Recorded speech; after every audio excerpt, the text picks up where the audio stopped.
Agizo la kwanza, kamati inaitaka dati kuwasilisha majibu ya ziada yanayoainisha kwa kina hoja za ukaguzi, hatua zilizochukuliwa katika utekelezaji wa mapendekezo ya CAG, pamoja na hoja ambazo hazijatekelezwa na sababu za kutokutekelezwa kwa hoja hizo.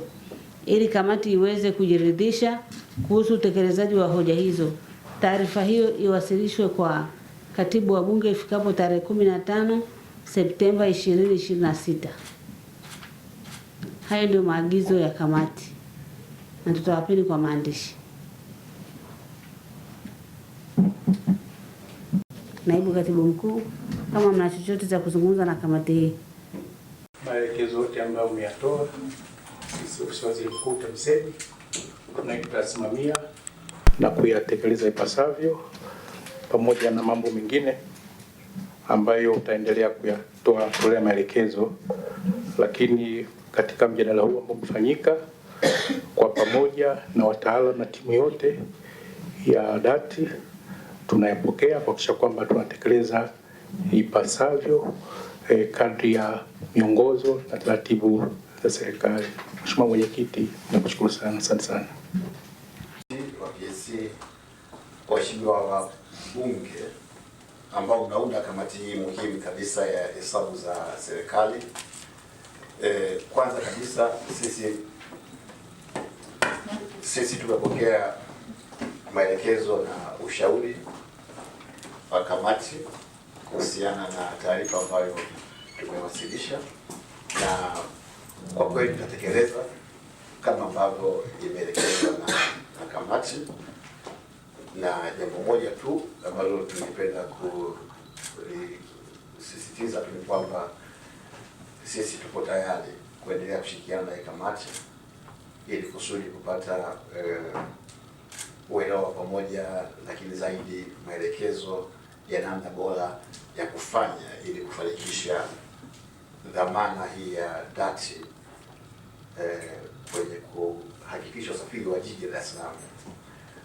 Benki ya Dunia wanakadiria kwenye ripoti yao mwaka 2003 kwamba msongamano kwenye majiji ya Nairobi na Dar es Salaam usipokuwa addressed, usipotatuliwa, utatengeneza hasara kwenye uchumi ya zaidi ya dola bilioni 1. Dati kwa ujumla wake tunaendelea kufanya kila linalowezekana kuhakikisha kwamba miundombinu hii ambayo imejengwa inafanya kazi na usafiri unapatikana kama ambavyo imeelekeza waheshimiwa wajumbe, na kama ambavyo imekuwa ikielekezwa na viongozi ngazi za juu kwamba usafiri wa Dar es Salaam uzidi kuboreshwa. Ni kweli bado kuna changamoto, lakini tunaona tulikotoka na tulipo tumefika wakati ambapo kuna mpaka mabasi ya ziada.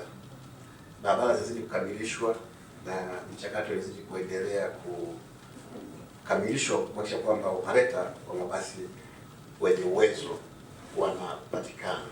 Kwa Mheshimiwa Mwenyekiti na waheshimiwa wajumbe, tungependa muione hiyo kwamba zipo changamoto, lakini kuna hatua ambazo zimeendelea, lakini future ya dati na hususan baada ya Mheshimiwa Rais kuunda uongozi mpya ukiwemo bodi yake na mkurugenzi, lakini zaidi kwa maelekezo ambayo mmekuwa mkiyatoa, tunaiona hiyo changamoto ya usafiri wa Dar es Salaam ikienda kutatuliwa kwa kasi zaidi.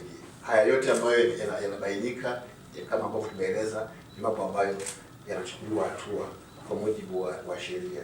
Kama kuna changamoto yoyote ile, sheria imeguide jinsi ya kuchukua hatua zinachukuliwa kwa ajili ya kujenga ufanisi wa kimanagement, lakini pia kwa ajili ya kuhakikisha kwamba usafiri katika jiji la Dar es Salaam unazidi kuboreka siku hadi siku. Kwa hiyo Mheshimiwa Mwenyekiti, tunaomba tushukuru tena kwa nafasi ya kikao cha leo, na tuahidi maelekezo yako ya tarehe 15 mwezi ujao yatekeleza kikamilifu kwa ajili ya kupata mwongozo wa ziada kadiri mtakavyoona inafaa.